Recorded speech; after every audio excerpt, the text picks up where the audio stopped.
सर्वप्रथम मी पूर्ण भारत देशाला बालदिनाच्या हार्दिक शुभेच्छा देतो।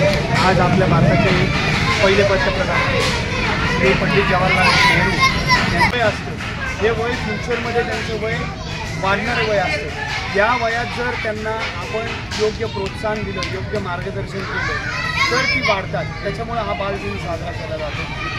पंडित जवाहरलालजी नेहरू जेवढे पण छोटे पोरं होते त्यांच्यावर सर्वात जास्त प्रेम होतं आणि त्यांच्या मनात एक भावना होती की आपलं जे पुढं भारताचं जे फ्युचर आहे ते पूर्ण विश्वात जर कोण रोशन करत असेल तर हे बालक जे आहे तेच रोशन करणार आहे। त्याच्यामुळं आत्तापासूनच जर त्यांना योग्य प्रोत्साहन दिलं, योग्य मार्गदर्शन केलं तर ते या पूर्ण भारताचं नाव आपल्या विश्वात पूर्ण लौकिक करतील।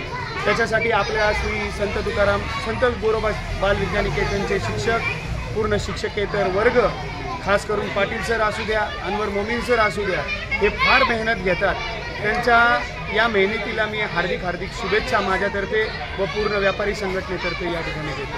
आज तुम्ही मुलांना खाऊ दिला तर यामागचं काही उद्देश आहे? मी म्हणलं ना मगाशी जे मी भाषणात बोललो, देणाऱ्याने देत राहावे, घेणाऱ्याने घेत राहावे आणि देता देता घेणाऱ्याचे हात घ्यावे।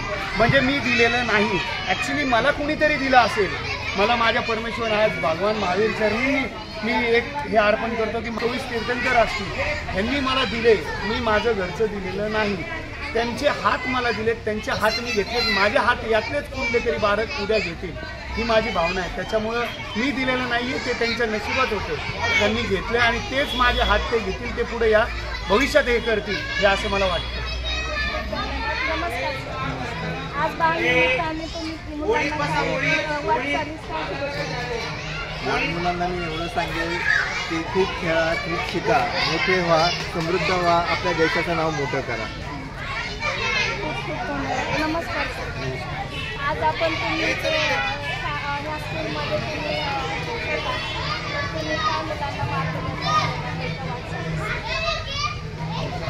श्री संत गोरोबा शिक्षण संस्थेचे संस्थापक कैलासवासी विचारवासी बाबूराव तावरे सरांचे आशीर्वादाने आणि त्यांचा भविष्यकाळ बालदिन म्हणजे मोफत शिक्षण देणारे अशा शाळा स्थापन केली आणि त्यांच्या मार्गदर्शनाने आम्ही सर्व गोरगरीब विद्यार्थ्यांना शिक्षण देतो आणि त्या पद्धतीने विविध उपक्रमातून आज जनजागृती, मतदान जनजागृती केली आणि चित्रकला, वक्तृत्व स्पर्धा, रांगोळी स्पर्धा, विविध उपक्रम घेण्याचा प्रयत्न करतो।